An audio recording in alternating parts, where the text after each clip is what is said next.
Xayrli oqshom yaxshilar, barchaga a'lo kayfiyatlar tilaymiz va mavzuyimizni davom ettiramiz. Boshda aytib o'tganimizdek, siz qaysi oyda tug'ilgan bo'lsangiz ham, aynan mana shu sanalarda tug'ilgan bo'lsangiz, biz sizning xarakter xususiyatlaringiz haqida bilganimizcha aytib o'tyapmiz.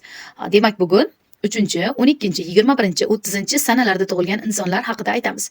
Bu insonlar biznesga qiziquvchi va o'z bizneslarini ba'zilari 20 yoshdan, ba'zilari esa 30 yoshdan keyin yoki 25 yoshlaridan boshlab biznesga qiziqib, biznes boshlashlari ham mumkin. Ularda rahbarlik qobiliyati ham juda kuchli va rahbar bo'lganda ham juda ham qattiqqo'l rahbar bo'lishadi.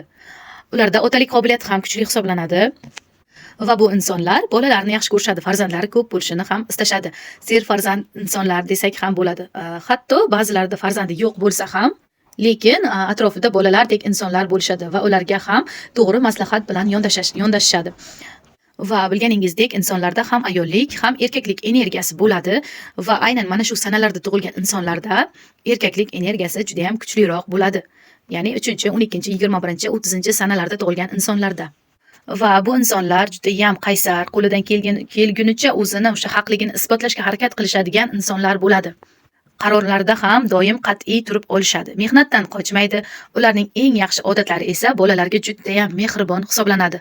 Albatta, ularning o'z farzandlari o'ylashi mumkin, yo'q, bizga mehribon emas, juda ham qattiqqo'l va bizni kontrol qilishni, boshqarishni juda ham yaxshi ko'radi deb o'ylashlari mumkin, lekin aslida unday emas. Aslida qalblarida, ko'ngillarida mehr juda ham kuchli bo'ladi, aynan bolalarga nisbatan, farzandlari, jiyanlari, umuman barcha o'sha bolalarga nisbatan.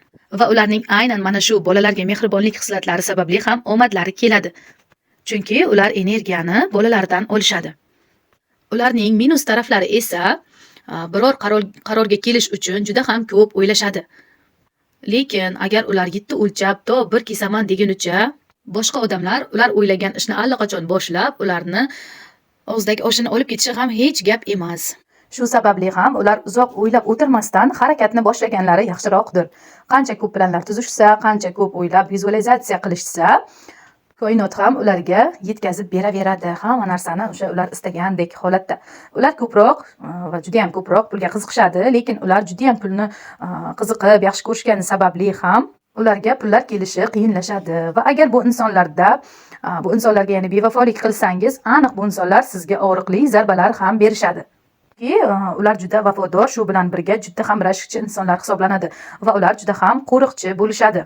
Juda ko'p holatlarda esa ular o'zlariga erkin o'ylashga ham ruxsat berishmaydi. Ular ko'proq xotirjamlik yetishmaydi. Xuddi ular juda xotirjam bo'lsa yoki ko'proq uxlab qolishsa, xuddi nimalardandir quruq qolayotgandek his qilishadi o'zini. Ular yosh boladek qalbi ochiq, ba'zan esa yolg'on ham gapirib turishadi. Yolg'onni yoqtirishmasa ham. Va agar odamlarni yolg'on gapirsa, uni ham sezib turishadi. Asosiysi esa ular mehribon, xuddi mehribon, suyanchiq, ota-onadek insonlar bo'lishadi. Va agar sizga so'zlar o'tishini bilishsa, sizni kontrol qilishni ham yoqtirishadi. Agar sizdan vafo olishni bilishsa, albatta sizga ular ham vafo qilishadi. Ma'lumotlarimiz hozircha shulardan iborat va keyingi videomizda navbatdagi insonlar haqida, navbatdagi sanalar haqida, ya'ni aytib o'tamiz. E'tiboringiz uchun rahmat va bizni kuzatishda davom eting, azizlar.